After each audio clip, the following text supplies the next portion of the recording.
Hello, Solomon here. I'm back with another video in my breakdown series on Tech 1 frigate fits for lowsec and faction warfare solo PvP. My apologies that this has taken a while to get out. I know some of you have been asking. Work has been hectic since the beginning of the year and has taken its toll on my free time, and embarrassingly I kind of ran out of ISK to fund my PvP habit. I'm trying to fix both these things. I'm flying Minmatar this time. This is the Breacher. With the conclusion of this video, I will have covered a T1 frigate fit from each race in EVE, so whatever your racial preference, there's something for everyone to try in this series. I have tried to focus on finding fits that work not just on paper, but also in the brutal coldness of space and against a good range of opponents, and hopefully demonstrating how they are flown. I'd really like to cover another fit from each race, and include a couple of weapon systems I haven't covered yet, but we'll see how that goes. Time and ISK reserves are against me right now. I'm still very much enjoying frigate solo PvP, and my aim for this series has been to encourage others to try it by attempting to explain some of the mechanics and thought processes you need to be aware of to become a better PvP pilot. It's a constant learning process. And so to the Breacher. The Breacher looks little more than a fragile scrap heap, but as with many ships in EVE, it can be designed to be a formidable opponent.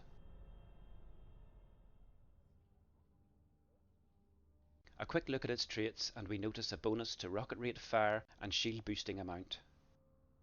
I have wanted to fly this ship and fit for some time now after coming up against it many times in the past, usually resulting in me exploding.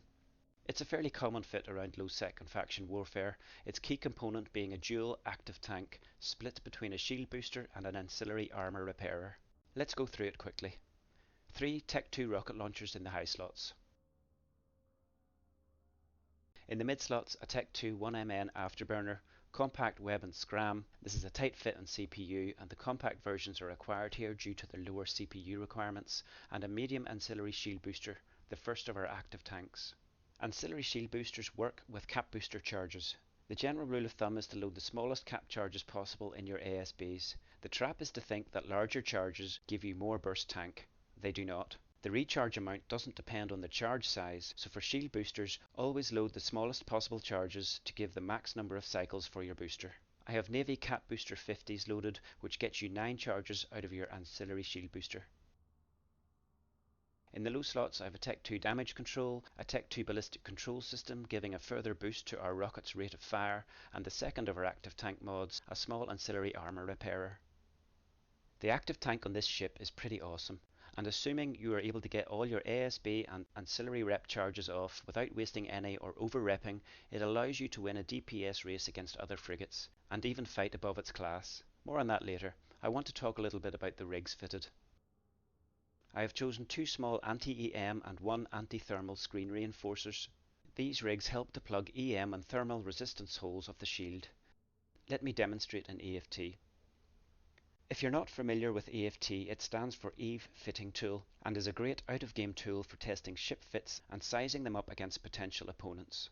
Unfortunately, it doesn't appear to be being updated any longer, which is a real shame, but there are other out-of-game fitting tools that get good reviews. I go over EFT in more detail in my previous Atron videos, so if you're new to EFT, I recommend watching those. Okay, let's remove the rigs for now. Every ship has a number of natural resistances to shield and armour damage. These resistances are split between EM, thermal, kinetic and explosive. Think of resistances as reductions to incoming damage. The higher the resistance, the greater your ship's ability to reduce the incoming damage. The top row percentages here are the shield resistances. In the absence of the rigs, notice the resistance percentages for the shields. The EM and thermal resistances are lower than I would like. The shield is going to be very susceptible to EM and thermal damage, and I'd like to plug this hole. Watch the percentages as I add in the rigs. Adding 1 anti-EM rig brings the EM resistance of the shield up to 38%. Not bad, but I'd like it a bit higher. Adding the second EM rig gives us a 54% resistance. Let's add the thermal rig.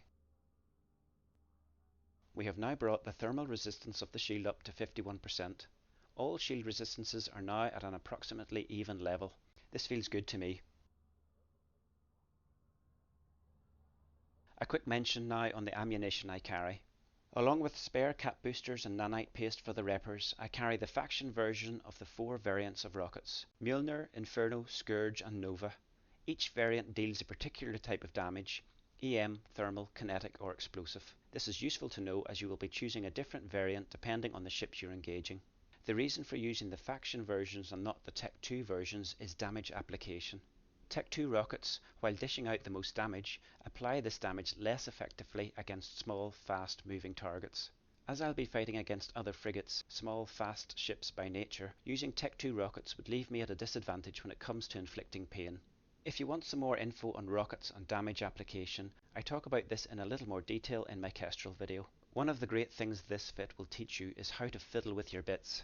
What I mean here is, there are a lot of active modules to manage, plus 2 drones to control. If you want to practice some next level module management, then this is a good fit to use. It's partly why I wanted to fly it. Especially important is managing your shield and armor reps closely while in a fight, so that you're getting the max amount of reps out of your modules and avoiding wasting unnecessary reps. What I want to highlight foremost in this video is how to manage this active tank in order to get the most out of it. I learnt this from Ido Cohagen's video on the Breacher, so hat tip to Ido here for the knowledge, and apologies if I'm not pronouncing your name right. I've linked his video in the description of mine. Watch as I fight this Crucifier Navy issue. I allow my ship to bleed through 70% of its armour. Only then do I start repping, and I activate both reppers at the same time.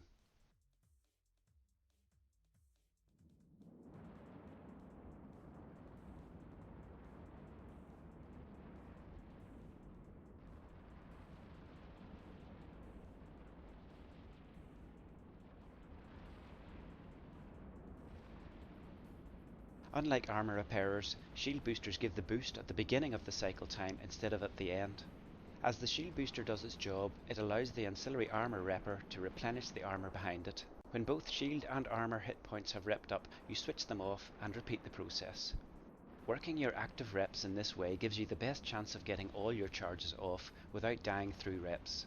What you see often is pilots running their shield booster until it runs out of charges and then start running their armour repper. The problem with this is that the armour repper only reps 60 to 70 hit points per second, so you have a higher chance of dying by your opponent hitting you through your reps before you have a chance to get all of them off.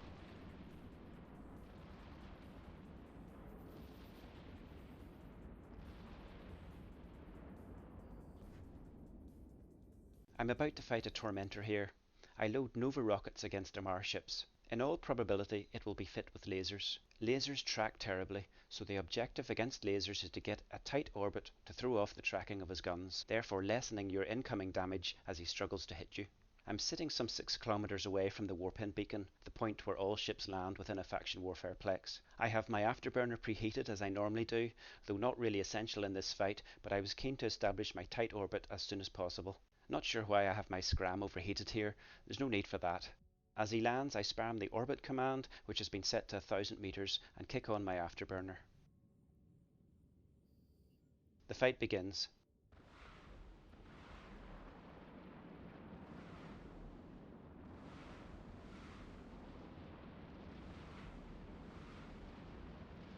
As before, I allow his DPS to take me to 30% armour and then I activate both reppers, turning them off when I've repped up, and then repeating this method as we progress through the combat.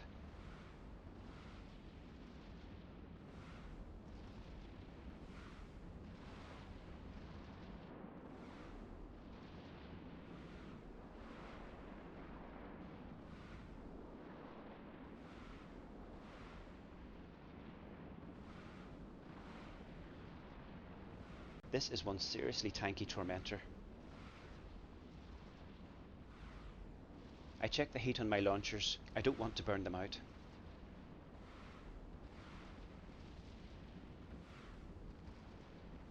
Time to start another set of reps.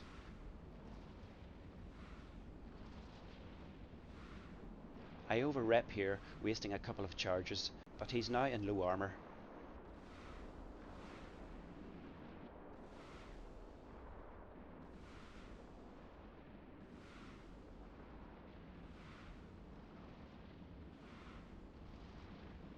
My launchers go into reload.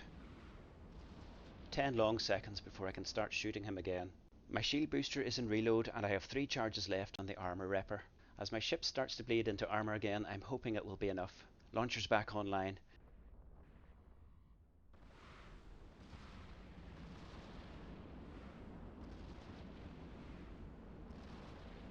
5 flights of rockets later and the fight is over.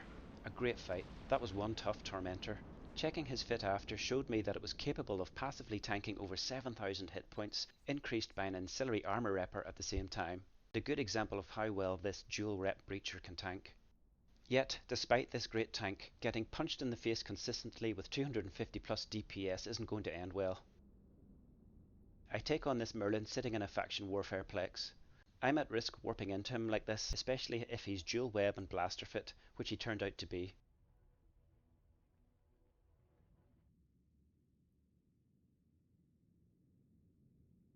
As I land, I have my afterburner overheated to try and pull as much range as possible before he webs me, but it's just not enough. He's sitting waiting for me and burns straight for me. His void-loaded blasters start tearing strips from my hull pretty much instantly, and it's all over in seconds. Looking back at the fight, I think I should have started my dual rep cycles much earlier than I would have normally, as soon as my shields were down perhaps. The incoming DPS from this Merlin was just too high for my reps to sustain, and starting them when I did in this fight cost me. Up next is a fight with a dual web armor Kestrel. I've flown this fit and it can be formidable, but unless I make some bad mistakes I will win on tank. There's nothing really special about the way you pilot this fit. Approach each fight in its own right.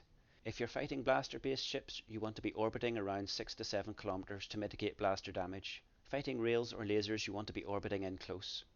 If you're new to PvP and what I've just said means nothing to you, I'd recommend watching some of my earlier videos to get a grasp on some of the mechanics surrounding PvP.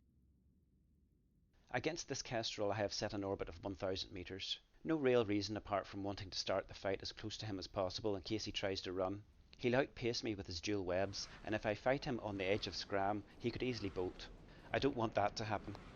I have Milner rockets loaded against Kildare ships. Again, note how I manage the reps.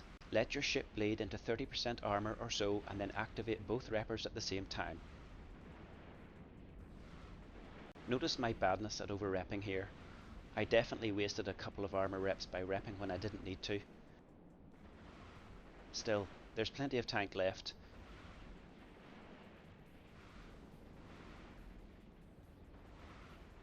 The fight is over and I moonwalk out before the vigil gets me.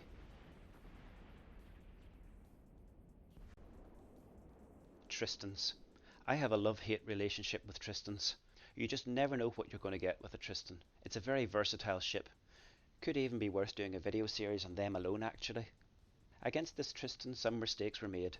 Let's go through the fight. I have Nova rockets loaded for Galenti ships and my web, scram and afterburner preheated. I always prepare for a micro warp drive fit drone boat with Tristans as it's a very common fit, so I want to get on top of it fast and turn off its micro warp drive. As soon as he lands, I kick on my afterburner and spam approach. Here's my first mistake. My drones are currently engaging a hostile NPC. I don't notice and fail to give the command for them to attack my opponent instead. This costs me some valuable DPS.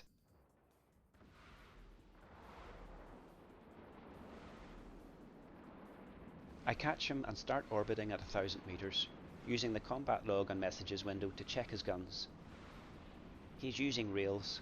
A close orbit is preferable here, so no need to maneuver into a different range. Starting both reps now.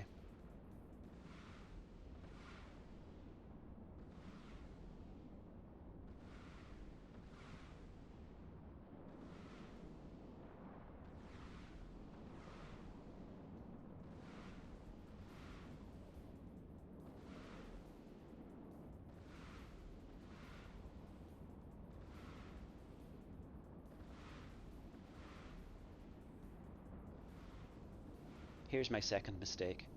My shield booster ran out of charges and I shouldn't have let it run on. Without charges it uses a huge amount of capacitor per cycle and it drained my cap enough to switch off my small ancillary armor repper. I notice and turn it back on, but I'm not able to get a rep cycle off in time. Great fight nonetheless, very close. Had my drones been on him and my armor repper not turned off, I'd have won this I'm sure. I'm sitting looking at this Comet that's burning towards me. He's micro warp drive fit with blasters, which is nice for me and not so good for him. Blasters are short range weapons, and once I shut off his micro warp drive with my scram, I should be able to orbit him at a range outside of his blaster damage. As he hits 40 kilometers or so from me, I do a 180 and burn at him with an orbit of 6,500 meters selected. As soon as he's in range, I web and scram him.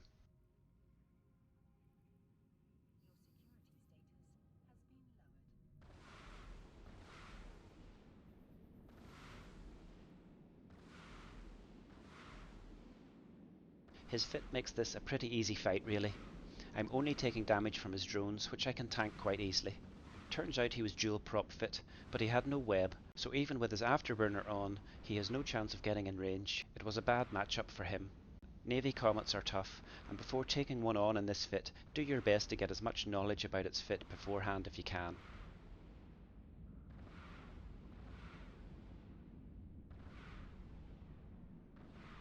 I wouldn't shy away from a Comet fight in this fit, you just gotta play it carefully. Any micro warp drive fit Comet and you're probably okay. Against an afterburner blaster Comet, make sure you start the fight outside of the blaster range. They'll be faster than you, but if you get some good hits first, you may end up winning. I would avoid afterburner fit Rail Comets.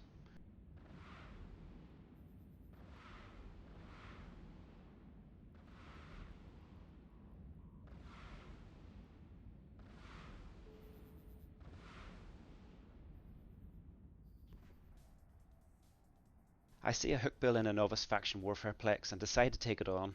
I wasn't convinced I was going to get out alive, as Hookbills are pretty strong navy frigates, with a bonus to rocket and missile damage. However, I was hopeful given the awesome active tank on my breacher, and it's good to give these types of fights a go in my opinion. Let's find out. Load Milner rockets for Kildari ships. The fight begins. I have my orbit set to 6,500 meters and my afterburner overheated. Drones are launched. Never not launch drones. Hovering over the web icon above my HUD, I check to see if he has dual webs, a common fit in lowsec. Only a single web on me, and comparing our speeds I can see I'm over twice as fast, indicating he is probably micro warp drive fit. He's shield tanked, dual medium ancillaries as it turns out. I'm watching my armor blade and getting ready to activate both reppers, in unison. Rocket and missile damage application is affected by the signature size and speed of your target ship, applying most effectively against bigger, slower ships and less effectively against small, fast ships. With my velocity being much faster than his, and the fact that I'm moving in an orbit and not in a straight line, it is helping to mitigate some of his incoming damage. That's my understanding anyway. As my scram burns out because I've stupidly had it on overheat, I win the fight, fairly comfortably as it turns out. I've had tougher fights with Hookbills before. If you want some more info on rockets and damage application, I talk about this in a little more detail in my Kestrel video. Last fight in this video is against another tanky Tormentor. The Tormentor is a formidable opponent and a worthy ship to choose for frigate PvP around the faction warfare zones of lowsec. This Tormentor is fit with armor plates and a small ancil repper. It has 2,000 more effective hit points than me and a good deal more DPS. As with all laser ships, you want to orbit close to mitigate the damage from the lasers due to their poor tracking. I have my orbit set to 1,000 meters and loaded Nova rockets against MR ships. As soon as I see him land, I'm spamming the orbit command and kicking on my afterburner. The fight starts, and within seconds the DPS from the Tormentor has stripped my shields and is getting to work on my armor. Like I said, formidable ships. I kick on both my reps. There's not a great difference in speed between us, and I'm having trouble closing the gap to establish a close orbit. Watch here as my opponent does a 180 and heads towards me. This is a good move. I'm assuming his plan was to slingshot past me and burn out in the opposite direction to allow his lasers to get a better track on me. It works. Notice how, as my ship slows to turn back into its orbit, he gets a good penetrating shot on me. He slingshots again, and again lands a penetrating shot as my ship slows down to turn. But as he shoots past me each time, our angular velocity is high and his guns miss their mark a couple of times, losing him some much needed DPS, and giving me a window to win the DPS race. Remember, tracking has no bearing when using rockets. They will always hit their target. This was a great fight against an experienced opponent. The faction warfare zone of the Citadel region was my old stomping grounds where I learned the ropes of solo PvP. Fond memories here, and a hat tip to Rapid Withdrawal and Schneck pilots that live here. Always up for a fight, and would happily chat to you after they killed you to impart some tips and advice on why you died. That wraps it up for this video. Those were some of the nice fights I got into in this Breacher fit. I recorded many more fights, both wins and losses, which I have put in a playlist and linked in the information below. Thanks for watching, and I hope you got something out of it. At the very least, how to manage the active tank in this fit.